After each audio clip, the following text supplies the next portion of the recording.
Juízo investigativo, a cruz de Cristo e o ato decisivo de expiação. Eu sou Ezequiel Gomes, você está no canal Vem Senhor Jesus e hoje nós continuamos a nossa série a respeito da doutrina do juízo investigativo, especialmente nesse momento da série, analisando um dos capítulos do livro A Teologia do Apóstolo Paulo, de James Dunn, tá bom? Temos falado nesse momento da série um pouco sobre as questões da cruz de Cristo em relação a toda a doutrina do juízo investigativo, uma vez que o adventismo é acusado de manter uma doutrina herética, antigraça, anticruz, anticristã, enfim, como a sua doutrina principal, distintiva, e a gente está avaliando um pouco algumas questões em torno, então, da teologia da cruz. E hoje nós vamos continuar, em certo sentido, o vídeo anterior, que falou sobre a cruz como sacrifício pelos pecados. E aí a gente disse, né, como que a categoria sacrifício na cruz de Cristo é retirada de todo o ministério levítico, tá? E as implicações disso, e como que isso funciona, e como que isso é.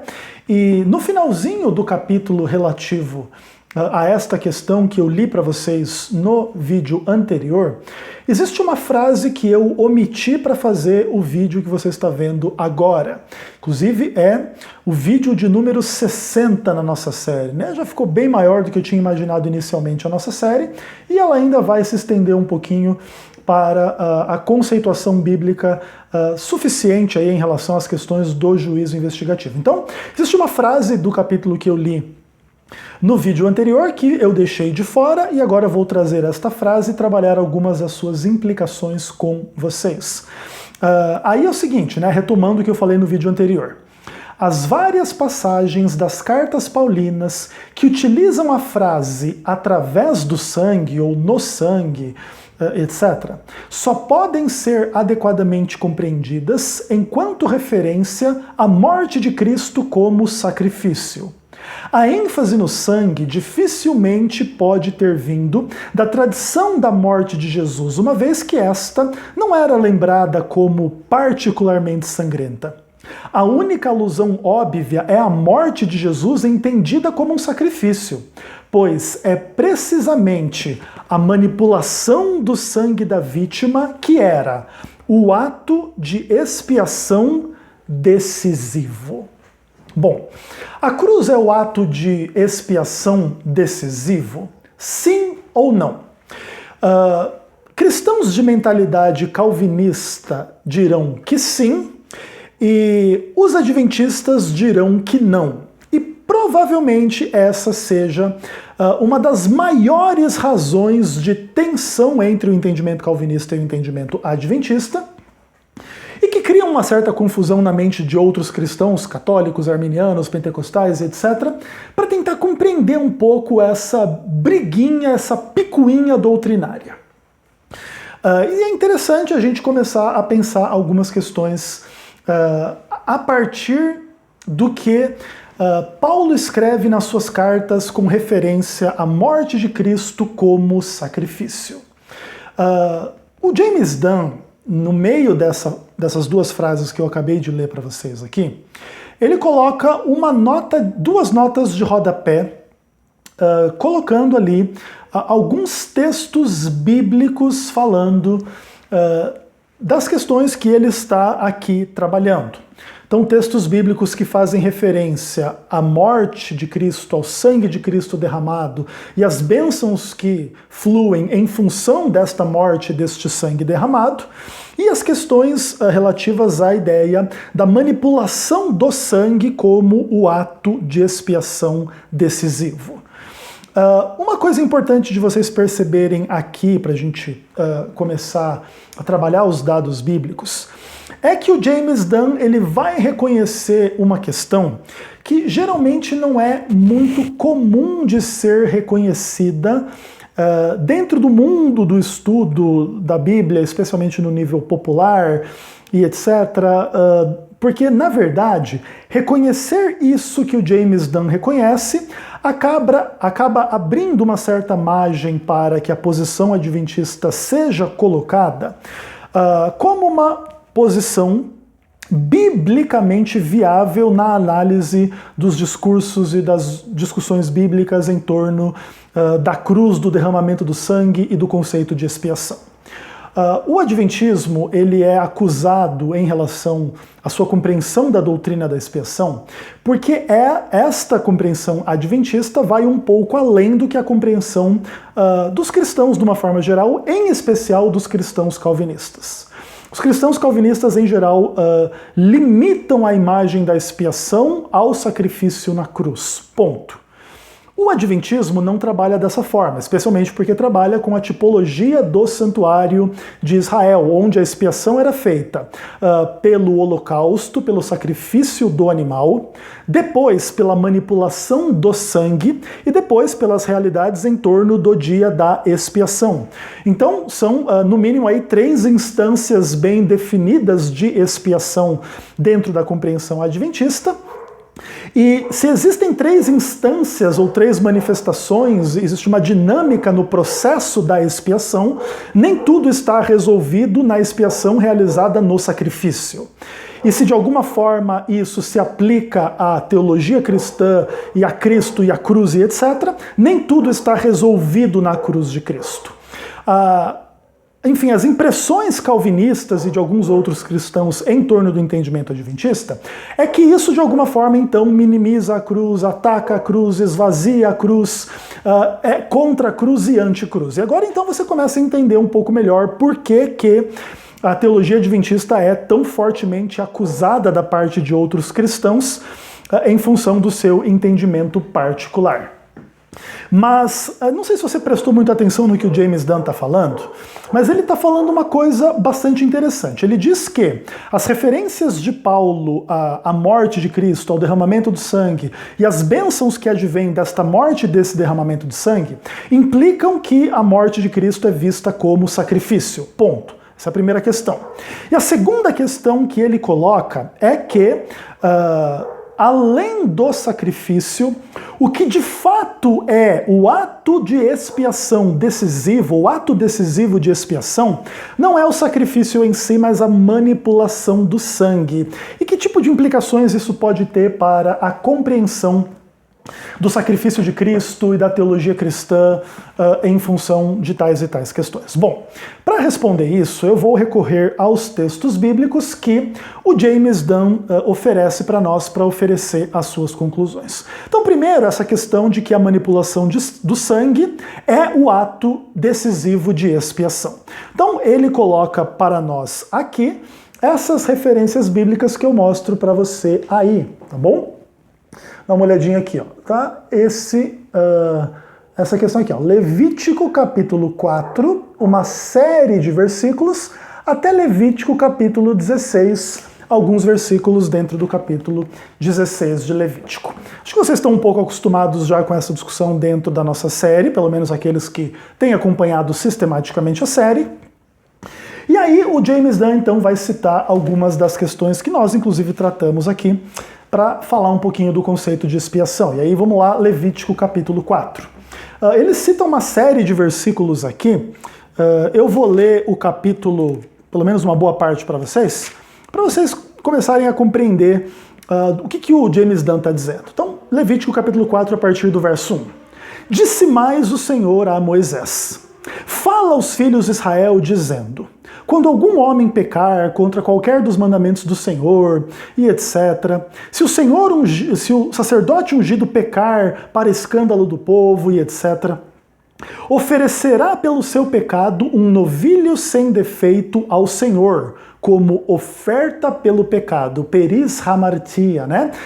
Traria a tradução da Septuaginta em relação a esse termo, e aí já estamos entendendo como que isso é aplicado a Cristo em Romanos 8, verso 3. Então Cristo morre como um cordeiro, o cordeiro de Deus que tira o pecado do mundo, como um sacrifício pelo pecado, peris hamartias, tá bom?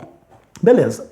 Aqui em Levítico 4 vai se dizer então a partir do verso 4. Então trará o novilho à porta da tenda da congregação perante o Senhor, porá a mão sobre a cabeça do novilho e o imolará perante o Senhor. Então o sacerdote ungido tomará do sangue do novilho e o trará à tenda da congregação. E molhando o dedo no sangue, aspergirá 7 vezes perante o Senhor diante do véu do santuário. Também daquele sangue porá o sacerdote sobre os chifres do altar, e etc. E todo o restante do sangue derramará à base do altar. E aí o capítulo 4 do livro de Levítico, e o James Dunn cita vários desses versículos, vai colocando essa questão, né? De que o sangue seria derramado no sacrifício do animal, e depois uma porção desse sangue trazido dentro do santuário para rituais de manipulação do sangue, descritos como expiação. Veja, por exemplo, Levítico 4, verso 26. A gordura será queimada sobre o altar, como a gordura do sacrifício pacífico. Assim o sacerdote fará expiação por ele no tocante ao seu pecado, e este lhe será perdoado. E no meio dessas expiações todas está a manipulação do sangue do sacrifício previamente feito na porta do santuário, cujo sangue era trazido para dentro do santuário. Beleza? Ok. O ápice desse tipo de mentalidade vai estar lá em Levítico capítulo 16. Os versos que ele coloca aqui são dos versos 14 a 19, eu não vou ler todos eles, vou ler a partir do verso 16 até o 19. Aí Levítico 16 diz assim: Assim fará a expiação pelo santuário por causa das impurezas dos filhos de Israel e das suas transgressões e dos seus pecados. Da mesma sorte fará pela tenda da congregação que está no meio deles, no meio das suas impurezas. Nenhum homem entrará na tenda da congregação quando ele entrar o sumo sacerdote para fazer propiciação no santuário, até que saia depois de feita a expiação por si mesmo, pela sua casa e por toda a congregação de Israel. Então sairá ao altar que está perante o Senhor, tomará do sangue do novilho, aspergirá com o dedo 7 vezes sobre o altar e o purificará e o santificará das ofertas, aliás, das impurezas dos filhos de Israel. E aí o ápice disso tudo, verso 30, naquele dia se fará expiação por vós, e para purificar-vos e sereis purificados dos vossos pecados perante o Senhor. O que acontece aqui é que a expiação decisiva, ela é descrita não no momento em que o sacrifício acontece, mas no momento em que o sangue é aspergido, que o sangue é manipulado, que o ritual feito com o sangue é consumado. Isso é o que a Bíblia está chamando a nossa atenção aqui. E o James Dunn conhece essa teologia, admite essa teologia, e ele faz uma aplicação muito interessante a esse respeito para a noção da cruz de Cristo, com intensa e interessante implicação para a fé cristã de uma forma geral. A cruz é o ato definitivo, decisivo de expiação? Ou é a manipulação do sangue posterior ao sacrifício que de fato é o ato decisivo de expiação? Venha comigo para que a gente pense um pouquinho em algumas coisas bem importantes. Eu vou ler para vocês alguns textos do Novo Testamento e você vai me dizer quando que a expiação, enfim, a justificação, a redenção, a reconciliação, a aproximação, elas de fato acontecem. Se elas acontecem no sacrifício na cruz ou posteriormente como uma espécie de manipulação do sangue derramado sobre a cruz. Não está entendendo? Eu vou te dizer. Vamos lá. Romanos 5, verso 9. Justificados pelo seu sangue, seremos por ele salvos da ira. O contexto desse texto é Romanos capítulo 5, onde Paulo exalta, né, a justificação mediante a fé que traz paz com Deus por meio do Senhor Jesus Cristo. O verso 8 diz que Deus prova o seu amor pelo fato de ter Cristo morrido por nós, sendo nós ainda pecadores. Inclusive tem um debate aí no Vejam Só entre um pastor calvinista e um pastor arminiano, e o pastor calvinista, a Bíblia nunca diz que Jesus morreu pelos ímpios. Aí o pastor arminiano, na hora, Romanos 5, verso 8, morreu por nós, sendo nós ímpios, pecadores. Como é que Jesus não morreu por ímpios pecadores, né? Ai, calvinista é engraçado, porque na verdade a tese do calvinista é que Jesus morreu pela igreja, pelos eleitos, pelos predestinados, pelos santos, pelos salvos, né? Olha que categorias bonitas, né? Não é pecador ímpio. Enfim, seja como for, a ideia aqui é que Deus prova o seu amor para conosco pelo fato de Cristo ter morrido por nós, sendo nós pecadores, e se ele fez isso morrendo por nós, muito mais agora que a gente é justificado pelo seu sangue, é que a gente vai ser salvo pela ira. Opa! Aqui existe uma dinâmica temporal entre a morte de Cristo e a santificação pelo sangue. Quando que acontece a justificação do pecador? É quando Cristo morre na cruz? Não é o que a Bíblia nos diz. Romanos 3, versos 21 em diante, fala ali do cerne do evangelho pregado por Paulo. O verso 23 diz que todos pecaram e carecem da glória de Deus, e esses todos podem ser justificados. Mas eles só serão justificados se for gratuitamente pela graça de Deus. Não vai poder ter obras aqui ganhando a justificação. Mas por que existe uma graça gratuita que justifica? Porque houve uma redenção em Cristo Jesus. Porque Deus propôs no sangue de Cristo como expiação, mediante a fé, uma justificação, para ele poder ser justo e justificador de quem tem fé em Jesus. Veja o argumento aqui. Jesus morreu por nós. Já vimos nesta série que Jesus morreu por todos. E se eu tiver dúvida que Jesus morreu por todos, eu poderia ter dúvida se Jesus morreu por mim. Se Jesus não morreu por todas as pessoas na face da terra, quem garante que Jesus morreu por Augustus Nicodemos? Inclusive, ele já manifestou suas dúvidas a esse respeito, né? Calvinismo e Segurança da Salvação mandaram um abraço. Quem garante para você que Jesus morreu pelo Paulo César da TV Caminho Livre? Não dá para garantir. Por quê? Porque não morreu por todos. Agora, se Jesus morreu por todos os seres humanos, nós podemos ter certeza que Jesus morreu pelo Paulo César, Jesus morreu pelo Augustus Nicodemos, pelo Ezequiel e por todo mundo. Beleza. Então, beleza. Dentro desse ponto, nós, adventistas, trabalhamos no paradigma arminiano, no qual Jesus morreu por todas as pessoas. Agora, nem todas as pessoas chegam à fé. Nem todos são da fé, diz a palavra de Deus. Nem todos aceitam, nem todos compreendem, nem todos morrem com Cristo na cruz, no sentido, né, de aceitar a morte de Cristo como a sua própria morte, mortificar a carne, renunciar ao pecado, enfim, as questões que conduzem à perdição e etc. Tem pessoas que preferem a carne, preferem o diabo, preferem o mundo, não se arrependem, não têm fé, mesmo tendo ouvido o evangelho e mesmo Cristo tendo morrido por eles. Opa! Ou seja, a diferença entre salvos e perdidos não é porque a uns Deus amou e predestinou e elegeu e Cristo morreu por eles, isso garante a sua salvação. Não, Deus morreu por todos, em Cristo, Cristo morreu por todos, e agora cada um vai ter que tomar a sua escolha se crê ou se não crê. E o ponto aqui em Romanos 5, verso 9, é que nós somos justificados pelo sangue, e se assim é, nós seremos salvos pela ira.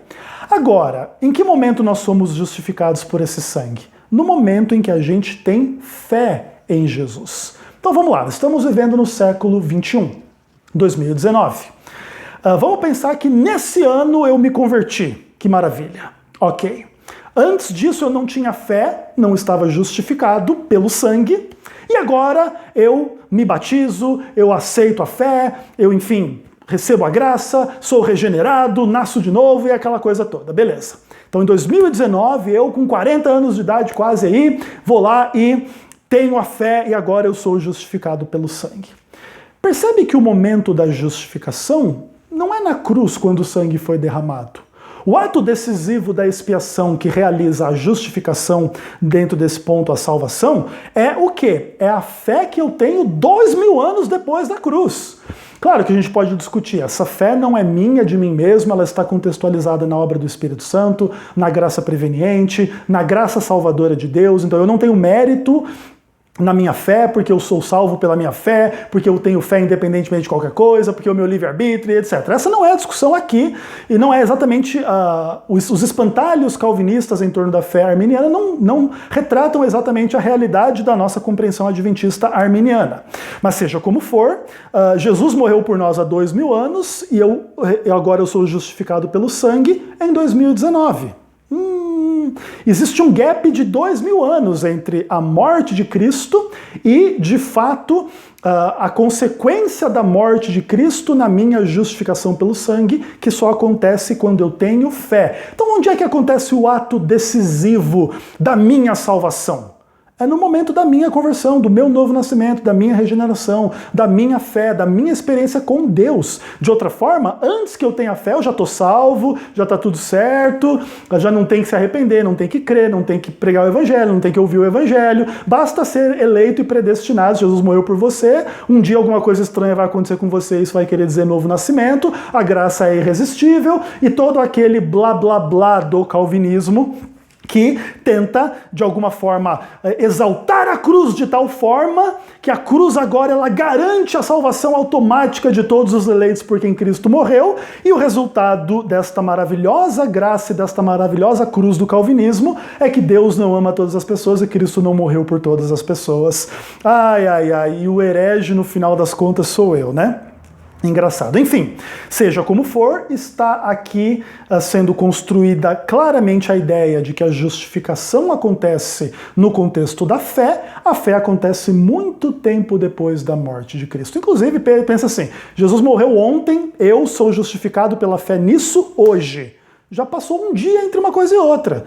Então o ato decisivo da expiação que conduz à salvação e etc., não é a cruz, mas é o que ela redunda em termos da experiência daquele pecador que agora aceita a cruz, tem fé na cruz, nasce de novo em função da mensagem e do poder da cruz.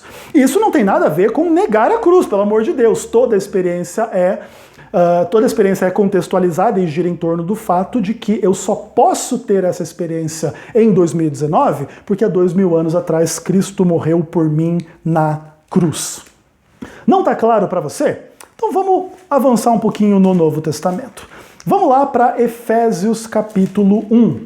Vamos dar uma olhadinha no verso 7. A Bíblia diz, né? Em Cristo, no qual temos a redenção, pelo seu sangue, a remissão dos pecados, segundo a riqueza da sua graça. Então, em Cristo, no sangue de Cristo, por causa do derramamento desse sangue, nós temos redenção, que é o perdão dos pecados. E quando é que você recebe o perdão dos seus pecados? Não é quando você crê? Não é quando você é batizado? Não é quando você aceita? Ou isso acontece antes? Lá há 2000 anos atrás você recebeu o perdão dos seus pecados sem você sequer existir e ter cometido um pecado sequer àquela altura.